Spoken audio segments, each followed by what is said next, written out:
আজকে আমার এক্সাম ছিল আর বাহিরে ছিল প্রচন্ড পরিমাণের বৃষ্টি। এক্সাম শেষে কিছু বাজার নিয়ে বাসায় ফিরলাম। তো ব্লগটা দেখতে থাকো।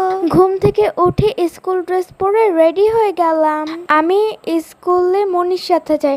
আমি আমার নানুকে মনি ডাকি। তো বাহিরে বের হয়ে দেখি কি প্রচন্ড পরিমাণে বৃষ্টি পড়ছে। আমার বাসা থেকে আমার স্কুল একদমই কাছে, তাই হেঁটে হেঁটে চলে গেলাম মনির সাথে স্কুলে। এক্সাম শেষ করে বের হলাম। আলহামদুলিল্লাহ এক্সাম অনেক বেশি ভালো হয়েছে। এক্সাম শেষ করে মনির সাথে একটু বাজারে যাচ্ছিলাম। আমার মা গরুর মাংস খাবে তার জন্য। যখন বাজারে যাচ্ছিলাম তখনও প্রচন্ড পরিমাণে বৃষ্টি হচ্ছিল। এই যে দেখো, তোমাদের সাথে আমি রাস্তাগুলো শেয়ার করছি। দেখো কতই না বৃষ্টি হচ্ছে। আমরা কিন্তু সারুলিয়া বাজারে যাচ্ছিলাম। সারুলিয়া বাজার কে কে চেনো অবশ্যই কিন্তু কমেন্ট করে জানিও। তোমরা সবসময় বলো না আমি মনি কাকে ডাকি, এই যে আমার নানু কি হচ্ছে আমি মনি ডাকি, তোমরা দেখতেই পারতেছো। সো তোমরা দেখলে আমার নানু মনিকে, এটাই হচ্ছে আমার মনি। মনির সাথে দুষ্টমি করে আর কথা বলতে বলতে বাজারে যাচ্ছিলাম আর ভিডিও করতেছিলাম। আর বাসায় গিয়ে দেখাবো যে মা দেখো আমি ব্লগ করেছি। মনি আমাকে নিয়ে বাজারে যাচ্ছিল, তাই বলেছিলাম কি মনি আসার সময় কিন্তু আমাকে অনেক কিছু কিনে দিতে হবে। তারপর বলকে ঠিক আছে। মনি যদি কিছু না কিনে দিত তাহলে আমি মনিকে অনেক জ্বালাতাম আর বাজারে তো যেতেই দিতাম না। চলে আসলাম গরুর দোকানে। আমার মা যা যা পছন্দ করে তাই হচ্ছে আমার নানু মানে আমার মনি কিনেছে। আমার মায়ের পছন্দের কে কি কিনলো সেটা কিন্তু আমি বাসায় যেয়ে তোমাদের সাথে শেয়ার করব। এত বৃষ্টিতে বাহিরে ঘোরাফেরা করতে আমার ভালোই লাগে, কিন্তু আরো বেশি ভালো লাগছিল যে বাজার শেষ হলে আমি আমার ফেভারিট জিনিস কিনতে যাব। আমার মা আর আমার মনি সবসময় এই দোকান থেকে গরুর মাংস কিনে। গরুর মাংস কেনা শেষ করে আমার মনি টাকা বের করছিল টাকা দেওয়ার জন্য। প্রথমে 2500 টাকার মাংস নিয়েছিল, তারপর আরো 1000 টাকা বাড়িয়ে মাংস নিল। মোট 3500 টাকার গরুর মাংস কিনে নিল। আমার মনি টাকা দিয়ে দিল দোকানদারকে। তারপর মাংসের প্যাকেটটা আমাদের দিয়ে দিল। আমার পছন্দের জিনিসগুলো কিন্তু কিনেছি, বাসায় যেয়ে দেখাচ্ছি।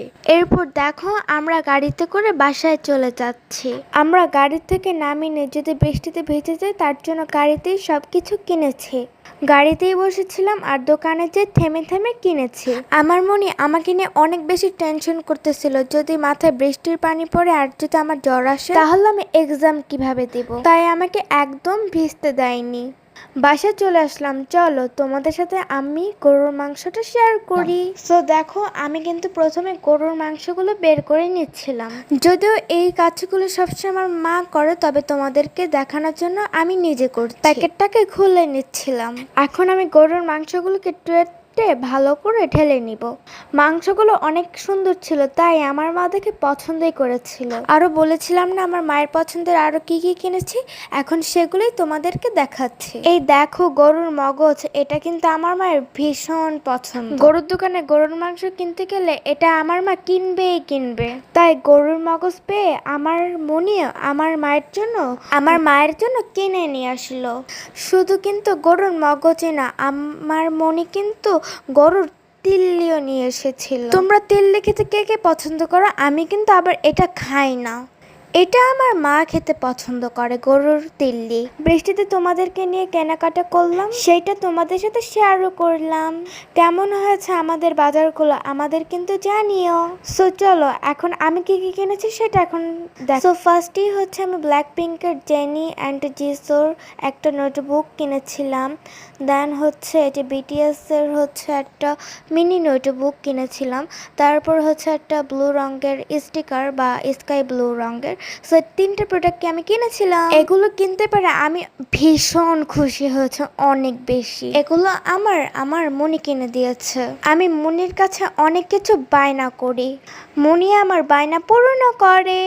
সো তোমরা দেখো ব্ল্যাক পিঙ্কের বিগ নোটবুকটা কত পরিমাণে পেটে ছিল পেপারগুলো ভিতরে। দেন হচ্ছে একটা কিম তাইয়ুং অ্যান্ড বিটিএসের 7 জন মেম্বার আছে এখানে। সো এটাও কিন্তু অনেক বেশি পেটে ছিল। আজকের ব্লগটা কেমন লেগেছে তোমাদের কাছে অবশ্যই কমেন্ট করে বলো, আমার জন্য দোয়া করো। সো আসসালামু আলাইকুম, আল্লাহ হাফেজ।